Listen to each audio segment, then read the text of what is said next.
The following podcast is a deep, shallow dive production. And you're going to love it. Okay, let's go.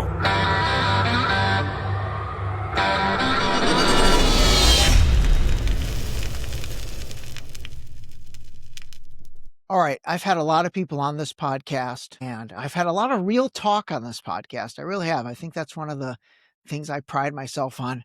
But listen, everybody, today we are probably going to have one of the realest conversations that I've ever had here, and probably one of, if not the most meaningful conversation about something that, quite frankly, happened at the beginning of the year. And it's like everybody besides Spencer Pratt has forgot about it. And I just gave some people a clue, but Andi Wagner is somebody I met, probably maybe 45 days, maybe 2 months ago, something along those lines. And we started talking, and she shared that she had just moved to Laguna Beach. And I said, "Oh, that's cool. Where'd you move from?" And she said, "Pacific Palisades." And so immediately I was like, "Oh my God, was everything okay with your house?" This is, God, it's kind of making me emotional, let alone you, because it was such a traumatic thing. But listen, everybody, Andi's house burned down, and she was one of the folks that lost her house. And so we had an unbelievable conversation that night, and I kind of ended it with saying, "Hey, I know this is something that is incredibly difficult. Gosh, if you ever wanted to kind of talk about it on the podcast, because we talked about Deep Shallow Dive and we talked all about this stuff, it's an open invitation." And so we stayed in touch, and I reached out a couple times. We had a couple things scheduled, and, one thing came up, something else came up. And I honestly thought to myself, you know what? I'm just going to kind of let it be such a traumatic experience for her. I don't want to push her into anything. And last week she contacted me and said, "Hey, I've been attending these classes. I think it's the Hoffman classes. Is that right?" And I know you're going to share about that in this as well. But anyway, long story short, man, that was the longest intro ever, but I wanted it to be because it's so meaningful. We finally, are putting this together, and I appreciate this so much. And I'm going to shut up for a second. So welcome to Deep Shallow Dive. I appreciate you for wanting to keep, I don't want to say the events alive, but I feel as though sometimes it gets forgotten, right? No, absolutely. And like you and I talked the first time we met, and then in subsequent conversations, gosh, it's like there's a crisis du jour every week these days. But man, this was only 6 months ago, 7 months ago, and it captivated the global stage for a good 2 to 3 weeks. And then from there, it's like, poof, it's gone. And it should not be gone, because people lost everything, including yourself. All right, so let's start with, I think it was maybe January 7th, if I'm remembering the date right. Where were you when things started, and what was the beginnings of it for you? So I'm going to back up to January 1st because there's a correlation between the 1st and the 7th, and a lot of people might not be aware of. But on New Year's Eve, there was a fire in the Highlands that was started by a couple of young kids and fireworks. Hmm. And the firefighters were called again to the Highlands, which is a part of the Palisades. It's probably about, I'd say, maybe 2.5 miles up from PCH off of Sunset Boulevard.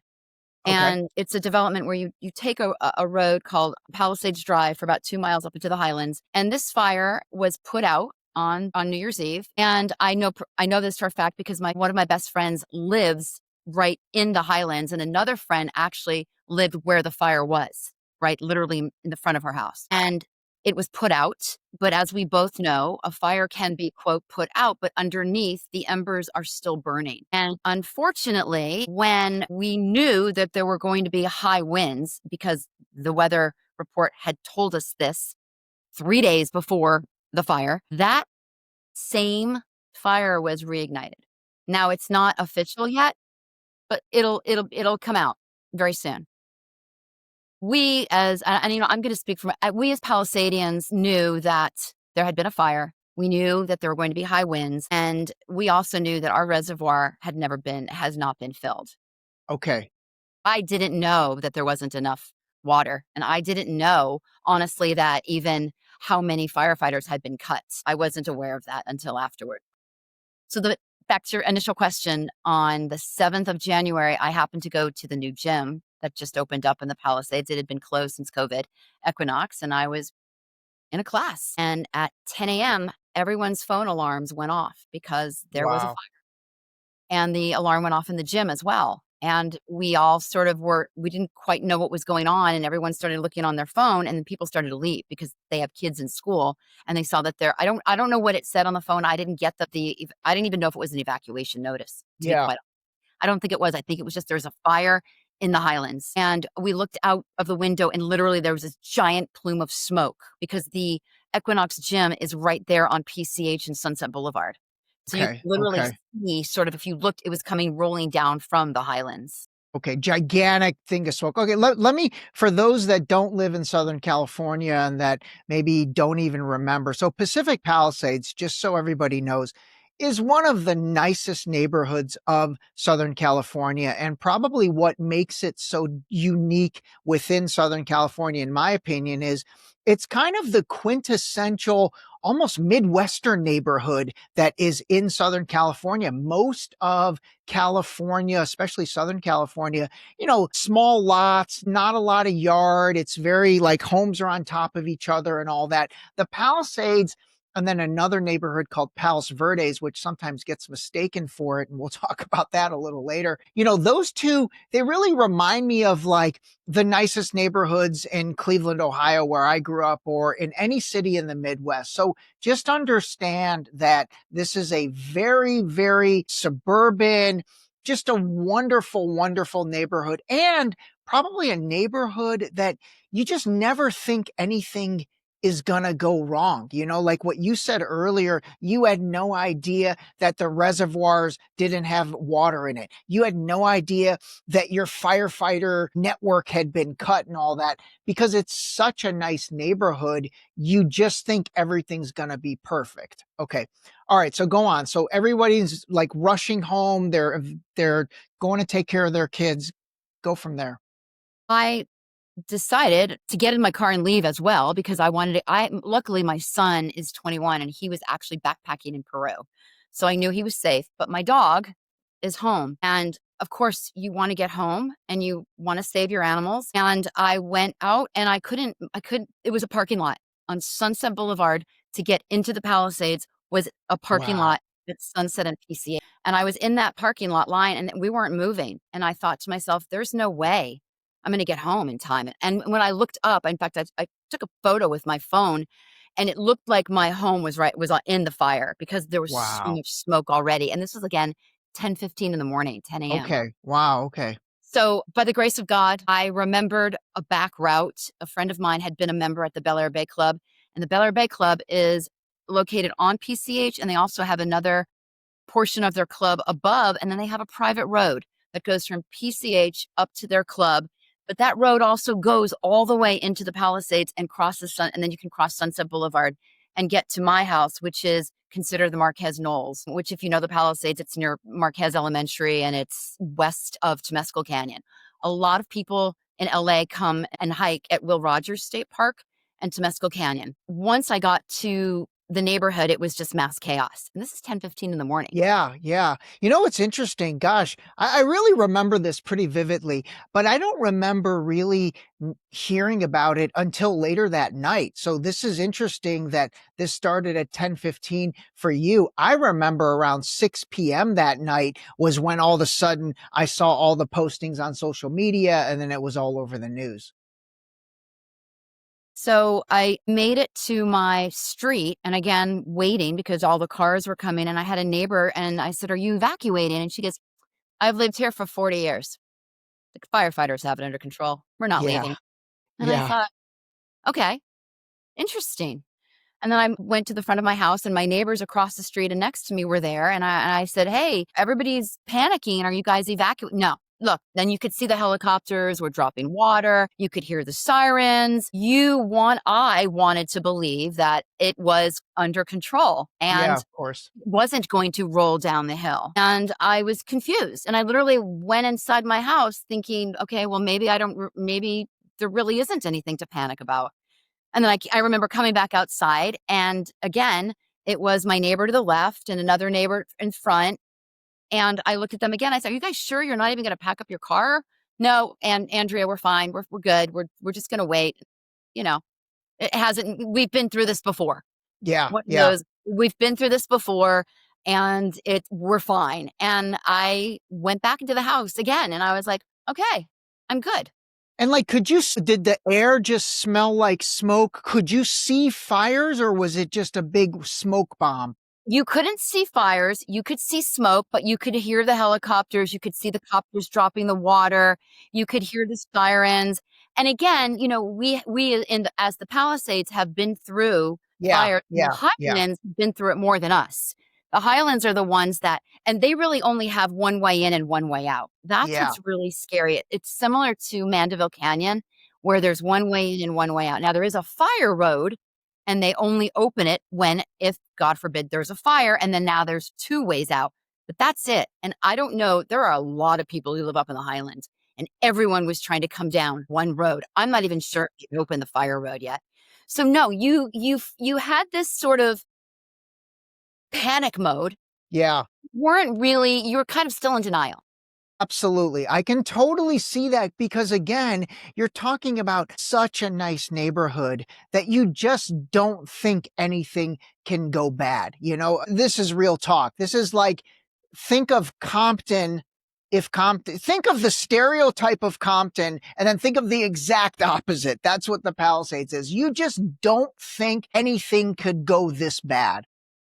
No. And we have people living there who've moved in the 1950s, that they've been Wow. in the same house. When I first moved to the Palisades, it was in 1997.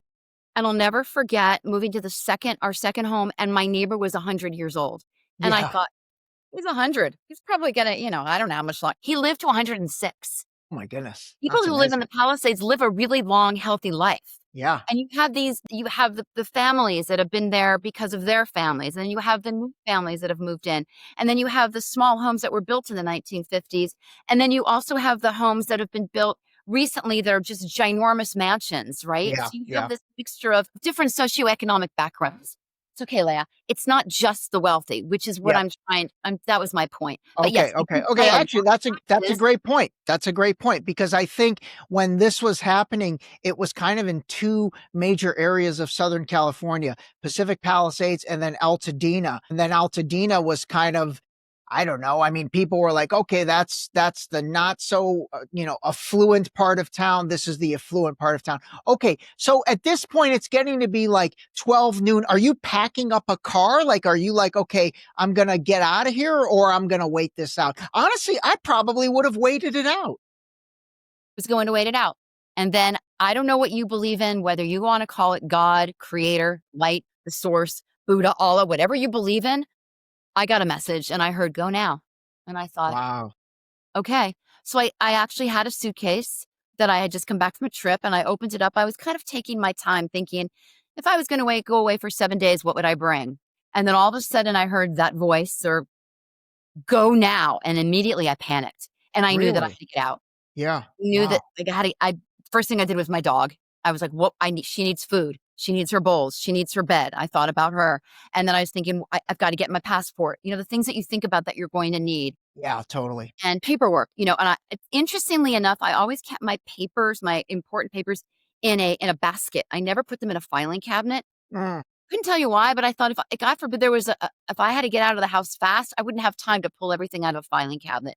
So I had just picked up the bins. I'd put them in my trunk, my two favorite leather jackets, some yeah. photos on my dresser. And I kind of panicked, and I literally took 3 boots, all left, the left boot. Well, that's funny. Oh If my that gives you an gosh. idea of where my Yeah. synapses were firing, I went into Yeah. panic mode, and I knew that this was serious, and then I had to get out. I threw some sweaters. I threw a bikini top, not even the bottom.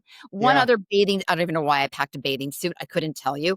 When you sort of go in panic mode, you're kind of not thinking about what to bring, Yeah. except the things that I knew. I didn't grab any extra cash. I did grab my purse, my laptop, and the dog. And I got in the car. And as I was packing the car, another friend drove by. And we looked at one another, and it was as if we were like, "Can you believe this is happening? Is this Yeah. real?" It felt surreal. I And can as I imagine. was pulling out, my neighbor looked at me and said, "Are you okay? Do you need anything?" And he was pulling out at the exact same time. And I said, "No, but stay in touch." And as I was going down my hill, 7 fire trucks were coming up to go to the fire road that I just told you was normally closed, and they were Wow. heading up to the highlands. And that's when I knew it's bigger than I even expected. But as I was pulling out, there was a man running up the hill in a suit, sweating. And I looked at him, I go, "Do you need a ride?"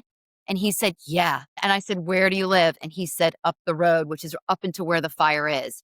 Oh my He gosh. said, "Get in my car." And I drove him, and he said Maryville, and I drove him up to his house. And literally, I saw a huge plume of smoke, and I thought, what am I doing in that Yeah. moment? And I dropped him off, and then I went down, and then the cars weren't moving. Literally, we were sort of in a standstill, and I Yeah. finally made it down to Sunset, which is another standstill. And then I knew that I couldn't go go to Sunset, and I remembered the back way again, but I couldn't. No one was letting me go through. It was Yeah. as if people were just, and I get it. Everyone was just focused on getting Yeah. themselves out, and no one wanted to let anybody make a So left-hand it turn. really was like a parking lot in terms of, and by this point, are we talking about like 1 o'clock, two No, o'clock? this is probably, if I looked at my phone when I took that photo, Yeah. 11:20 a.m. My gosh, wow, this is happening super fast. Okay, Super fast. holy mackerel. Because I remember later that evening, or maybe this was the next day, but there was a scene where PCH, people had just left their cars, like on PCH. I remember seeing bulldozers bulldozing through cars. I mean, that's just surreal. That's absolutely surreal. Okay, so you finally get out of that cluster jam. Where'd you go?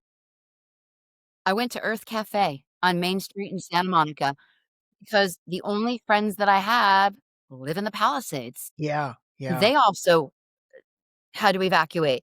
And yeah. I don't have any family, and I didn't know where to go. I thought, well, I'll just go sit at a restaurant until we can go back to our homes. Yeah, okay, okay, I had okay. no idea what was I going mean, on. that makes sense because at this point, again, on the 7th, you're probably thinking it's 11:30 AM. You're probably thinking, "All right, this will be cleared up by 6 or 7 even. I'll be back later tonight." Okay, that is wild. Okay, so then obviously you didn't go home back home. Did you go back to your house at all? Was that the last time you saw your house? God, that's unbelievable. And Okay, as so I then was Oh, go where'd ahead. you go that no, no, I'm sorry, go ahead.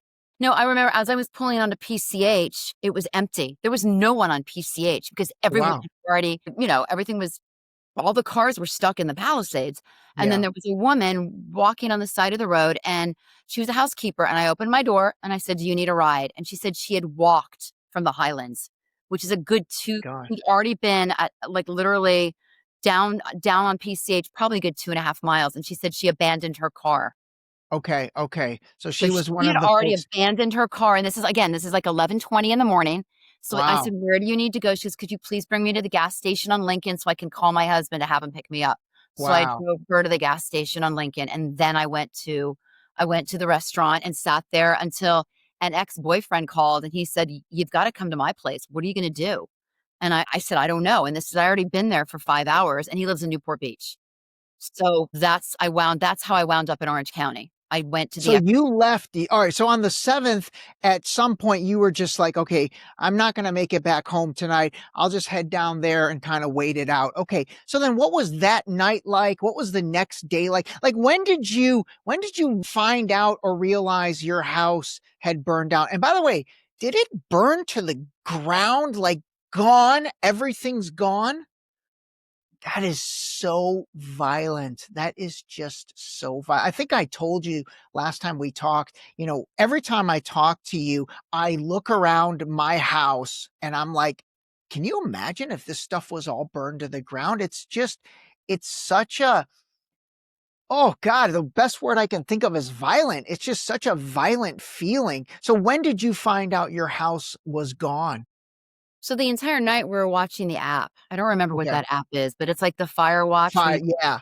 you could literally see the homes and where the fire is, and you can clock it. And my ex and I were just glued to my cell phone watching and listening to the news. The news was on. And then after a while, I couldn't, I said, you got to turn the news off or I'm literally going to have a nervous breakdown. Yeah. Yeah. I couldn't hear it. I couldn't watch it. It was too much. And my neighbor were still there. Like my neighbor literally was on his house with a hose till 7:30 at night, My goodness. trying to save his house 2 doors down from me, Wow. and literally putting water on my yard. And That's amazing. I didn't know this until later, but he was literally trying to save my house. So what happened with his place? Did he end up saving it or did he end up bailing? He bailed and Man, it burned down. wow. Okay, The neighbor to the right of me, his home is still standing. no way.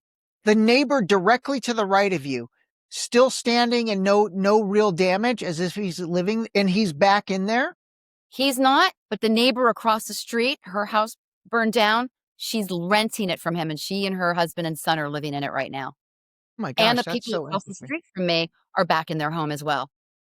Okay, okay. So let me ask you this so people can visualize this. Your street and your neighborhood, like, are we talking 20 houses, 50 houses? How many houses are like on your street? There were probably about, I'd say 35, Okay, 40. okay. And then you're, well, I guess the block and the neighborhood, we're talking hundreds of homes, Yes. right? Yeah. And so do you know roughly how many homes survived? Are we talking 5 homes that survived or maybe a little bit more, but I can only tell you my street. okay, yeah, your street. And let's say there were 40, five homes are still standing. 5 out of 45. Okay. Gosh, I gotta be honest. That's a weird feeling for those people. You know what I mean? And again, we're gonna talk about insurance and we're gonna talk about, what's happened since and the response of the city and the governor and all that in a minute.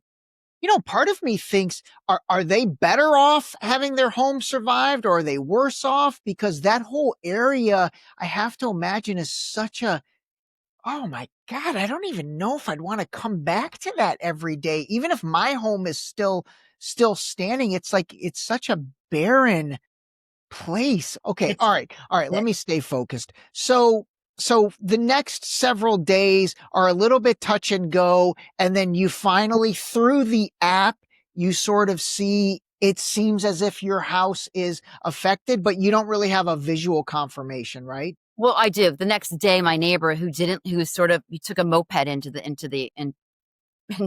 Palisades and sent me a video of my home, which is burned to the ground. So I knew Oh the my next day. God. Did he like prepare you for that? Like, did he call He you? did. He said, Okay, "Listen, I'm going to okay. send you. Your house is gone."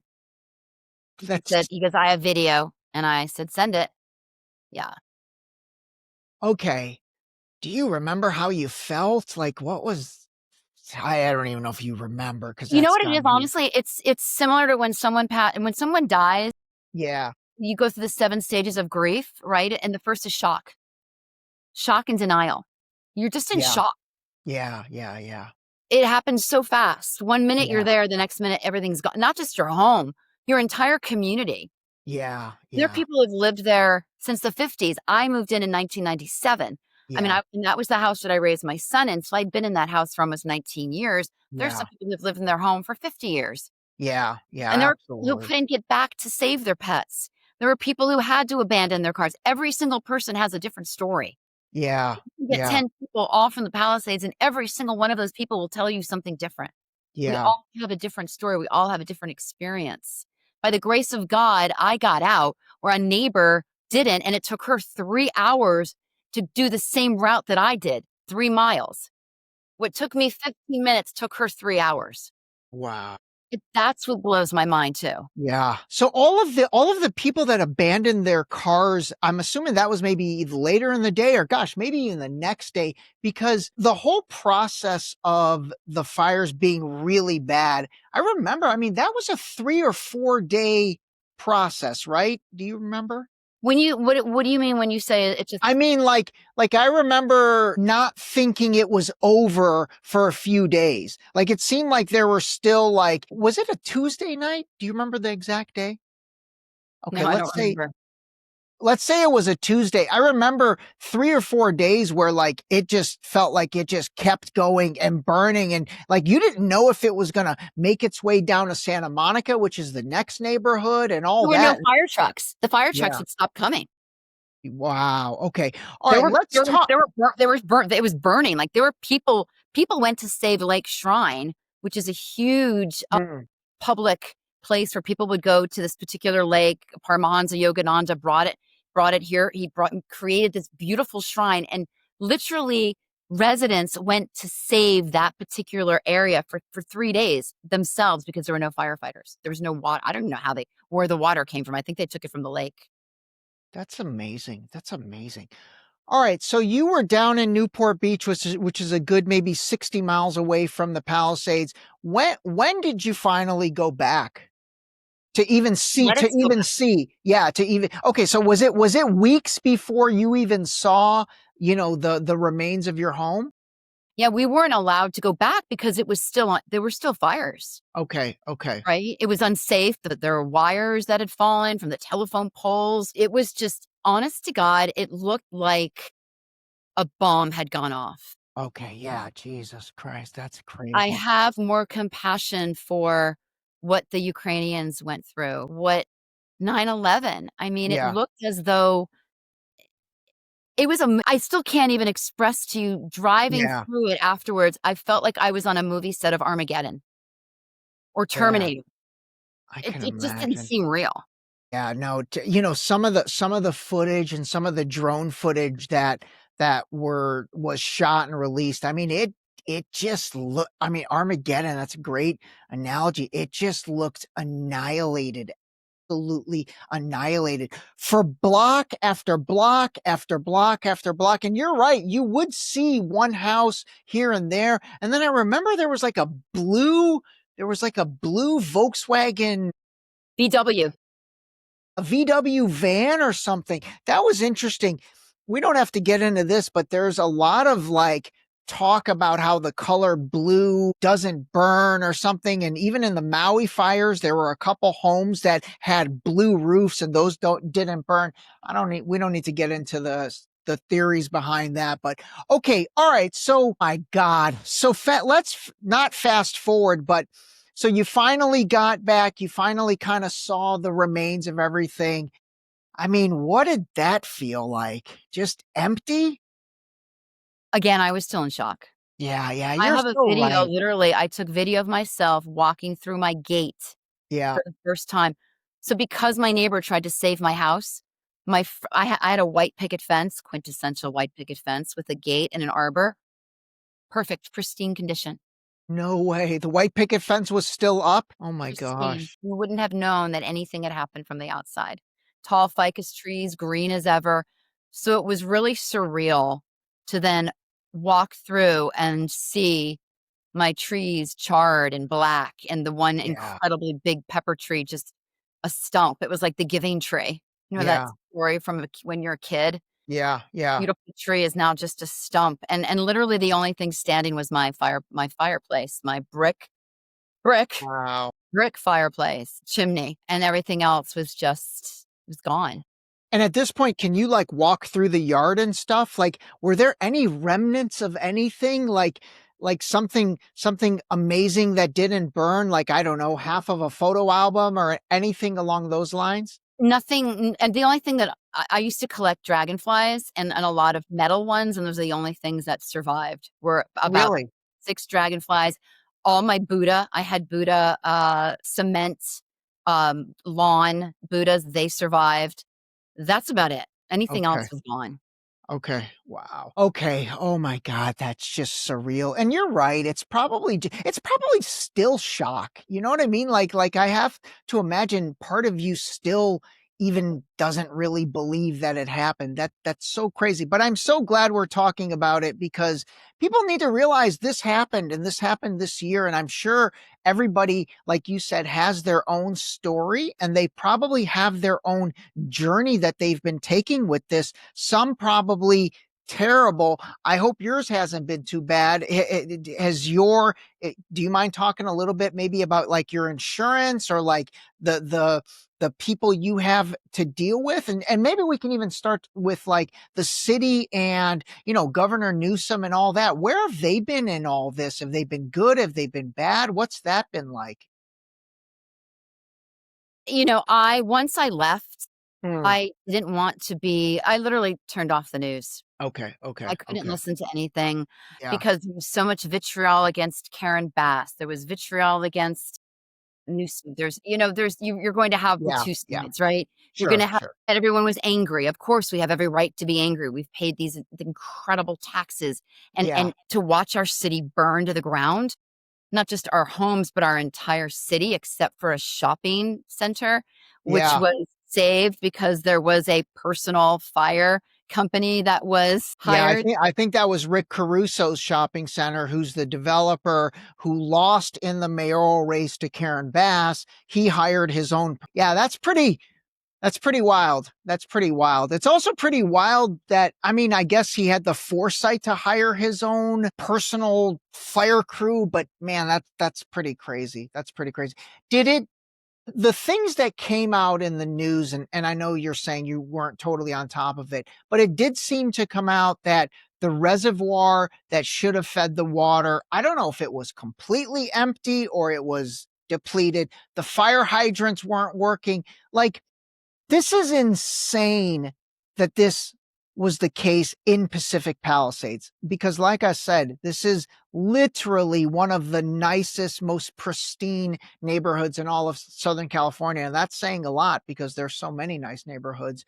That is crazy that stuff was not kept up the way it should be. And you guys didn't know.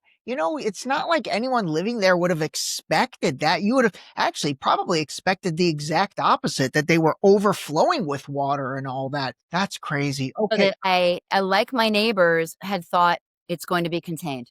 Yeah, Just yeah, had yeah, been in January 1st. yeah, yeah, January totally. 1st, somebody shot off a firework. The firefighters came, they put it out. Yeah, But the strong winds were, and I've spoken to a couple of firefighters and they're like, look, Andrea, no matter how many firefighters you have, if you've got these winds, yeah, yeah, yeah, yeah. Mother Nature did play A big role. Yeah, that's fair. The question is, even if there was all the water filled up, even if the hydrants were working, even if the firefighting crews had not been cut as dramatically as they did, would it have mattered? Would it have mattered? Would they have been able to do something? Who the heck knows? What about, oh my gosh. Did it bring you and your neighbors closer together, or did it bring you guys or nothing? Like in my mind, I'm like, okay, man, this might bring people closer together, or it might just push everybody away from each other, or maybe there's no effect. Was there any effect along those lines? it's a good question. I think both. I think for the first 3, 4 months, nobody really talked to anyone. I couldn't speak to anyone. I couldn't even speak to my friends because everyone had too many questions and Yeah, yeah, I yeah, couldn't answer. yeah, I didn't want to talk about it. It yeah, was too traumatic. I was still dealing with the shock. Someone had said to me, it's similar when you have chemotherapy, when you go through cancer, you have chemo brain and you literally can't even string a sentence together. Your synapses are firing and they're not yeah, connected because you've gone through something so traumatic and traumatizing that you don't even know how to wrap your head around it. So I think a lot of us just went inward and mm, then now there's this Pally Strong. We're going to bring the town back. A lot of people are talking about rebuilding and getting permits. And so there's a new group and a new energy that's happening for okay, those that are choosing to rebuild. And okay, So there's now a lot of lawsuits. You asked about the insurance. Luckily, by the grace of God, I had insurance. Of course, I was underinsured, but thank God I had insurance. I had Yeah. also not the best, but not the worst from what Okay. Okay. I've heard a lot of people whose home did not burn down. They unfortunately have gone through even more trauma. And I Yeah. have you're the lucky one, which sounds crazy to think, oh, I'm lucky because I lost everything in my house burned down. But in some ways, some people truly feel that it would have been easier to it was a total loss. Okay. Yeah. No, no, totally. And I know there was a big insurance situation where maybe the summer before some of the insurance carriers stepped out of California. So those people lost their fire insurance. And then here's the thing. I mean, gosh, everything is so expensive in Southern California to begin with, insurance included. And then when fire insurance is a completely separate policy, I mean, I could understand people not renewing their fire insurance or even having it. Like, I can totally understand that. Oh man, what a nightmare for some of those people. What a nightmare. Are you planning on going back at all, or do you still own the land, right? Like the lot and all that? I'm still paying the mortgage. Yeah. I'm still paying property taxes. Really? They're still making you guys pay property taxes? Supposedly they're going to lower the property taxes, but I don't know by how much, but it isn't much. And That's my mortgage insane. company doesn't care whether my house is still standing. I took out a loan and that's my responsibility to pay off that loan. I did request forbearance, which Okay. means I can, every 3 months I could not have to pay my mortgage, which has been really helpful. Okay. So I Okay. did choose that. So every 3 months you get 1 month where you don't have to pay, or what do you mean by that? I can say in 3 months, they'll come and say, can you pay your loan? And I can either say yes or no. Wow, They okay, said okay, no. got it. I'm hoping they'll tack it on the back end of my loan. Got it. Okay, okay, got it. Yeah, I'm And to sure be they'll honest, tack it on. I don't, I'm still not in a place to make a decision, I can right? imagine. I can imagine. I can imagine it's such a hard thing to wrap your mind around. Let me ask you this, have you been approached by any LLCs or any companies that wanna buy the property from you? Because there is some stories out there. Again, it's so hard to decipher what's real and what's not these days, but there is some stories about, so and so LLC going into neighborhoods and trying to basically trying to buy the land from people. I don't want to say for pennies on the dollar, but obviously make them a deal to maybe get them out of their mortgage and then, add a couple percentage points so they make a little bit of money. Have you been approached by anybody along those lines? Okay. Okay. No, and I do have a couple of friends who are realtors, and what they've told me is, ironically, a lot of the homes their lots that are being sold, wealthy families in the Palisades are buying them for their families, or they've now decided they want a double lot. Wow. Okay. Wow. Okay. Nice problem to have. Yeah. What about cleanup for your lot and your home? Was that your responsibility to clean everything up? And has it been cleaned up, or what's it look like now? You did have a choice to go with the government and let the government clean up, and then they will take the money from your insurance company, or you had the option to hire your own private Okay. company. I think 20% of the residents went with their own company. I chose to go with the government. Okay. Okay. So have they cleaned it up? Like, have you been back recently? I have. I heard there's only one home left. Everything, and they did it in remarkable amount of time. Wow. Could Okay. have taken a year and a half. They did in 6 months. Wow. Okay. Okay. Okay. That's interesting. So right now your place is just kind of like flat dirt. That was Okay. really hard. I'm not gonna lie. I waited. Like, they kept calling me and said, "You're in the queue. You're in the queue to Hmm. have your lot cleared." And I'm gonna cry. I wasn't ready. Yeah. I think it was like once they cleared it, that's when you really felt like it was really Yeah. gone. Yeah. Totally. Totally. My God, you said it earlier, it's really like losing somebody dying, and then like when the casket gets put on in the ground, that's when oh my God, it's a lot. It's a lot. It's so much. Oh, all right. And then you have people saying, oh, it was only stuff. You can replace everything. Yeah, I hate when people say that. It's like I remember seeing a video of JJ Redick. He's the head coach of the Los Angeles Lakers. And again, obviously a guy with a lot of money. He's the head coach of the Lakers. So I'm sure there's no shortage of resources to help him and his family out and all that. And he was talking about it. And there were people like in the comments section saying, oh, who cares? He's got money.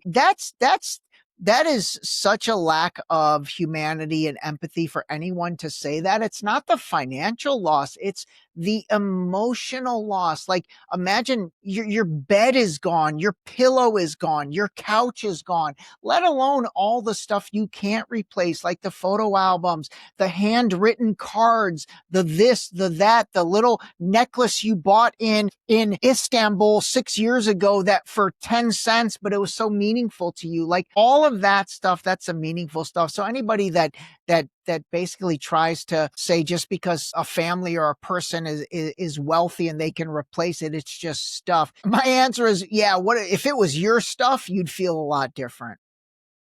My God. And, I go between everything happens for a reason. There's a reason it happened, or it's to teach us to be not attached to things, right? Someone said to me, Andi, you'll never see a U-Haul behind a hearse. And I thought,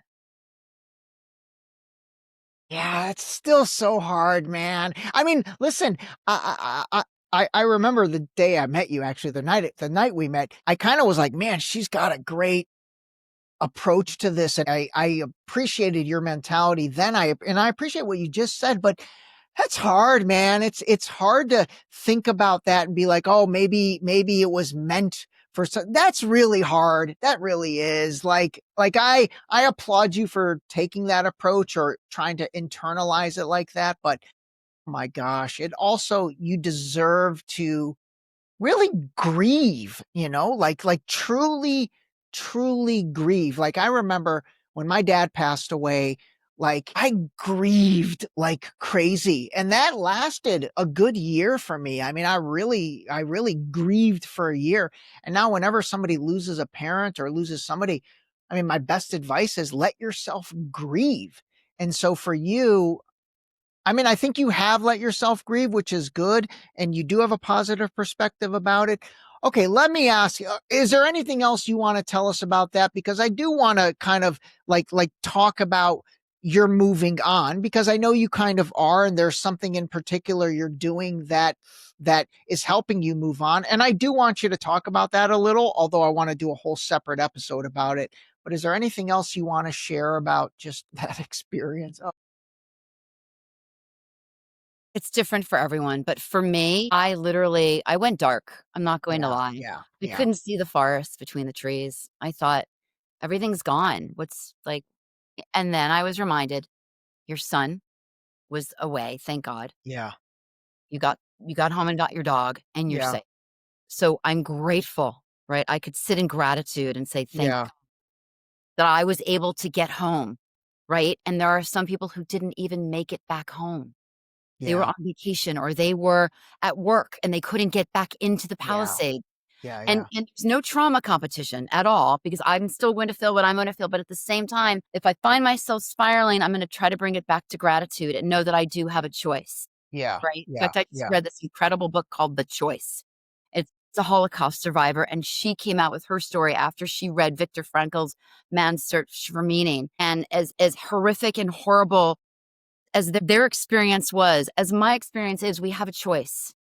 And we could live in a victim mode and we could say, oh my gosh, I have nothing and everything was taken and poor me and I'm going to live in this. And I could do that.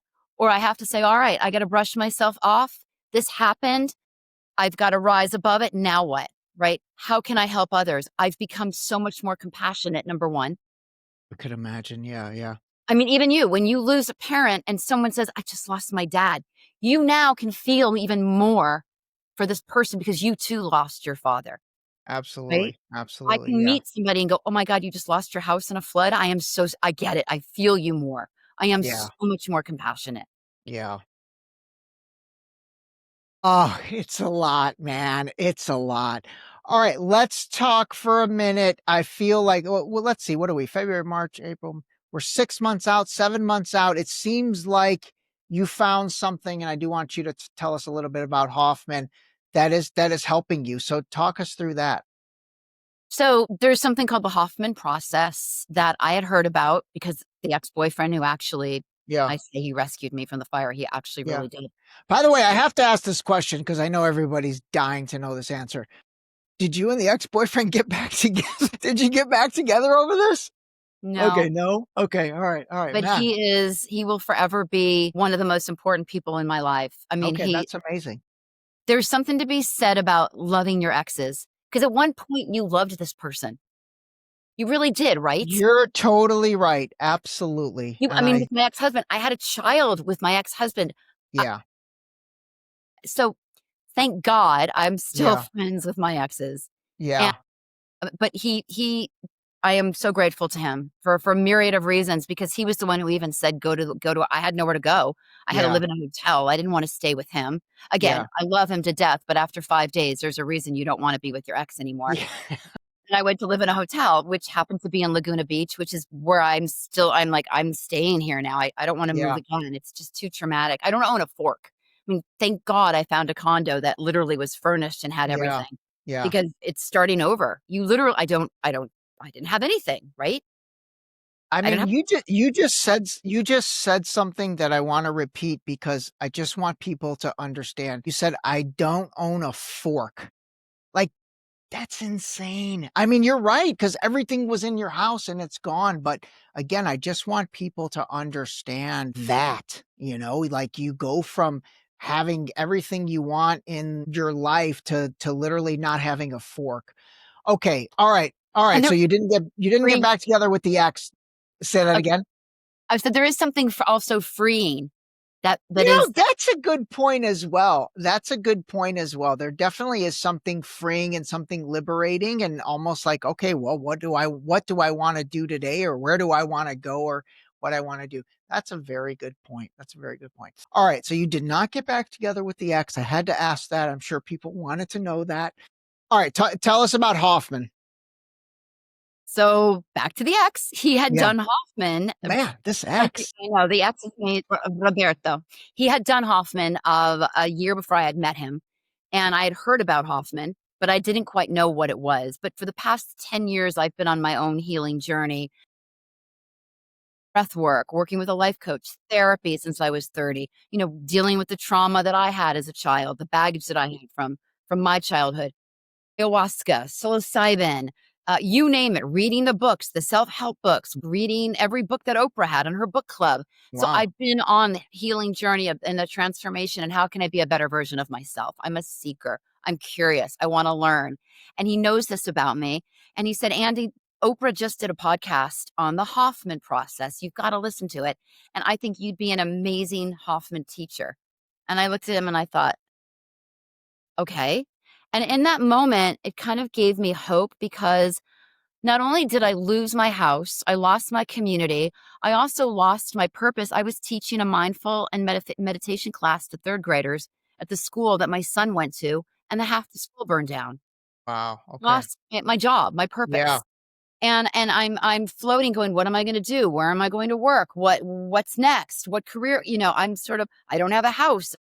My son is at college. He can't even stay with me because his internship is in Santa Monica and I'm too far away. And all these things like I said, I couldn't see the forest between the trees. And I was really in a dark place. And my ex knew this. And I think he wanted to give me hope. And he said, Andi, this would be your way of serving and giving back and using what you just went through, the trauma that you have just experienced, the trauma from your childhood, all the work you've done on yourself. You're teaching. I used to teach third grade. I have a teaching degree. My background's in psychology. So I watched the Oprah episode and I learned more about the Hoffman process. And I thought, wow, this is actually interesting. And I went online, and it's a 2-year program. And one of the caveats is you have to take the week-long process. You go and immerse yourself and do the Hoffman process. And it's a 7-day process. Okay. And I thought, all right, I signed up, and it was already booked.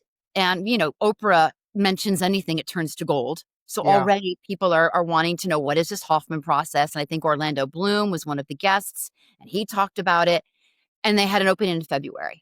and I signed up for February. And then my ex said, no, you got to get in sooner. Go on the wait list. I went on the wait list, and it happened to be, we have an opening next week. And I thought, oh, do I really want to dig up not only my childhood, but now I'm going to dig up the trauma from what I just went through? Yeah. And wait, this is February of this year? So like this No, was maybe February of next year, I was supposed to go. February of next year. Got it. And Okay. I thought, okay, by next February, I'll feel better. Got it. Okay. Yeah. I'll have worked through the trauma from the fire. And then it was, no, we have an opening next week. And I thought, oh, I'm going to now open the can of worms of my childhood again.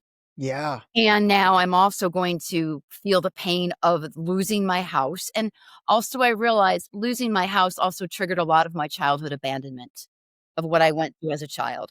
You know, my grandparents raised me. I was taken from school every year. I was a snowbird at 5. They were already retired. They like to live in Pennsylvania. They like to live in Florida. I was pulled out of school. I never had a home base. So on top of me never having a home base, for me to lose my home base of 18 years, it just brought up a lot of stuff from my childhood. Yeah, I feel Long you. story short, I went for the week process, and it was amazing because it allowed me to get out a lot of anger from not just my childhood, but anger from how I felt losing my home, my community, my friends, everything that was taken from me so quickly. I was sad and depressed, but I wasn't allowing myself to express anger.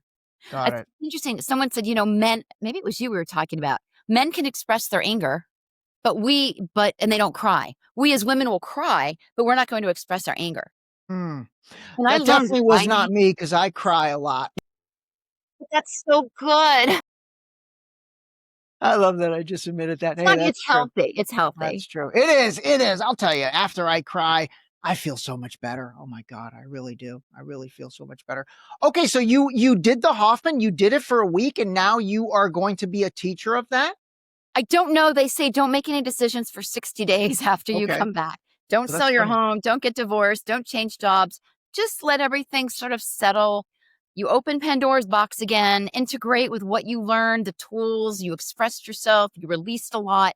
So, yeah, I'm going to wait before I make any Okay. decisions. But if I Okay. were to, yes, it would be a beautiful second chapter of my life, and to take what I went through, my trauma, and to help others and serve. And listen, when we heal, others heal. And when others heal, we heal. And Yes. it would be sort of a beautiful way for me to serve and give back if that's That's my amazing. calling. Okay. All right. And so, okay, but it's helped you, right? Like it's really helped you?